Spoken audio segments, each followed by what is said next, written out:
Hi everyone, I'm Krista Seiden, Analytics Advocate at Google, and today I'm joined by Gracia Oden, who is an account manager and a specialist on DBM and Analytics 360 integrations.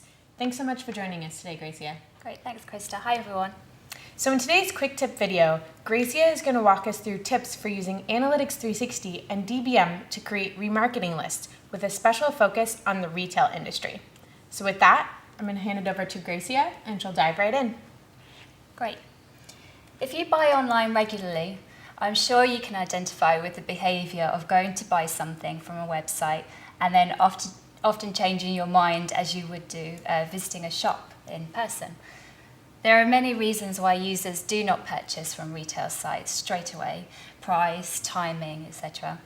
Ensuring you have a plan to retarget your content to your audience opens up another opportunity to develop users into customers.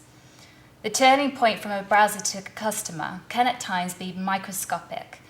Capturing these micro interactions of user behavior in Analytics 360 gives you the ability to develop a pool of customers who are right on the edge of buying decisions.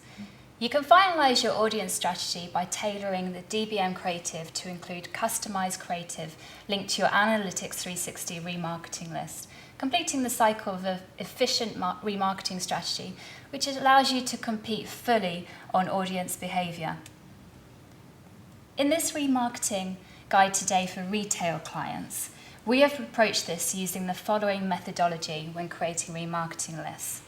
Awareness is aimed at raising awareness and visibility of your retail brand, service, or cause. Acquisition is aimed at changing your users from retail browsers to retail customers. And post-sales is aimed at sustaining customer loyalty and engagement with your users who have recently bought an item from you.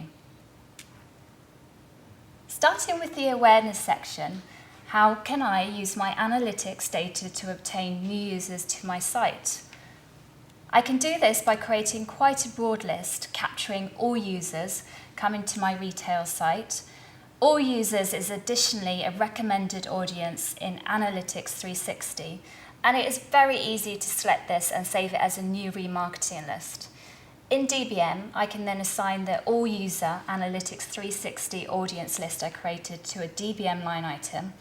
After assigning my audience list in DBM, I can then select only target similar audiences based on my first party lists, incremental only, ensuring I only then reach out to brand new customers. So the strategy actually seems like it would be a good tip for all kinds of sites, not just retail. Yes, it's a strategy that I would recommend all customers and clients to do. In the next stage then of my plan labelled as acquisition, I want to think about how I can acquire new users from managing certain user behaviours on my site effectively. I have three aims which support my main macro conversion goal of driving as many purchases as possible. To start with, I've heard of a smart list and think this would be a good remarketing list to start. Krista, do you know what a smart list is? Is that a list that's smart? Yes, it's extremely smart. A smart list is a remarketing audience that analytics generates to maximize conversions using machine learning. Smart lists are useful for clients who are new to creating remarketing lists, as in Analytics 360, you can select the Smart List option without even needing to specify a rule. Like the all users in the last rule I chose for awareness, the Smart List option is also listed in the recommended audiences. Cool, that sounds pretty easy to set up and indeed very smart. Yeah, super smart. The second aim I have is looking at users who visited a specific page on my site, but they didn't buy anything. I'd like to re-engage these users through DBM to see if they may consider purchasing what they had been viewing. I'm going to use the sequence rule to capture users who have spent time on my page named apparel, but who didn't purchase anything. Only one step is needed here, and I select page contains apparel and transactions per user equals 0. Great, so I see the add filter option. What's the difference between that and the and feature? Well spotted. You can create the sequence rule with both the use of and or add step. In this rule, the filtering of include and users is the same for both parts of the rule, so we don't need to use the add step. However, if you wanted to create a rule that excluded users who made no transactions, for instance, you could use the add filter. My third aim under acquisition is incredibly relevant for retail clients. According to Baymard Institute, 69.23% is the average shopping cart abandonment rate.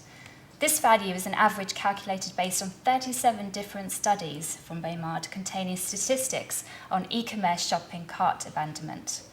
Considering the user took the step of adding a product to the basket, it's likely they are near to purchasing, so it's crucial to have a strategy to try and win back these users to ensure you don't lose them to any competitors. Totally. That's a pretty high cart abandonment rate. It seems like this strategy should be implemented by anyone whose goal is to drive new purchases through cart or basket conversions.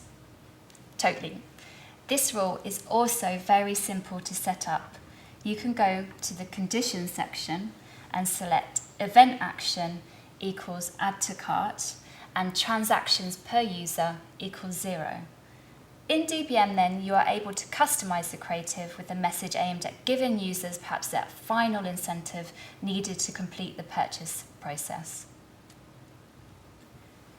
Considering a post-sales strategy then, Shopify.com states that customer profitability rates tend to increase over the life of a retained customer, and a 2% increase in customer retention has the same effect on profits as cutting costs by 10%. This shows how it's cost-effective to get sales from previous customers rather than allocate additional spend on winning new customers. I hope the following post-sales marketing list suggestions guide you to what lists might be suitable for your own website.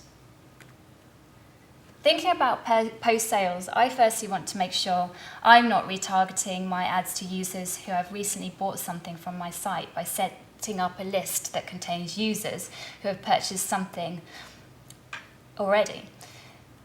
This list additionally could be useful later on when I may want to retarget these users with a product update relating to what they have bought. To do this, I'm going to use the enhanced e-commerce rule.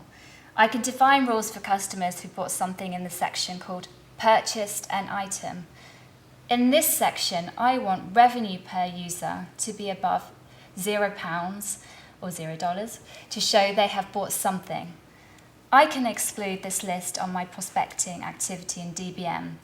Additionally, I could use this rule to upsell to users in the future. So the enhanced e-commerce section seems great to specify a particular cost of the product in the rule. Yes, it's definitely great for customizing your audience relating to the value of the product they are showing an interest in. My second goal for post-sales then is around retargeting users who have bought a specific product. My retail site sells t-shirts under that apparel section. This is my top product on site from what I'm able to see from viewing my analytics and DBM performance metrics side by side in analytics. I'm subsequently interested in retargeting users who have previously bought t-shirts with a new launch of t-shirts added recently to the site. I can set this in the enhanced e-commerce section again. I set up the same rule as before with the addition of adding in my specific product. In this way, I'm able to reach out to my customers with a new product launch. So post-sales seems just as vital, if not more so, than awareness and acquisition campaigns. Yes, exactly. And as we mentioned before, 2% increase in customer retention has the same effect on profits as cutting costs by 10%, so really vital. We can then see that this framework for the 3 sections starts to form a basic plan that I can get started with for my retail client. So great. Thanks, Gracia, for taking us through this. I think it was a really comprehensive look at awareness, acquisition, and post-sales across the retail industry. My pleasure. And check out the vertical guide, also included as a link in the description section below the video. And to those watching, look out for the other quick tips on remarketing strategies covering insurance, telecoms, and auto. Bye for now. Thanks, guys.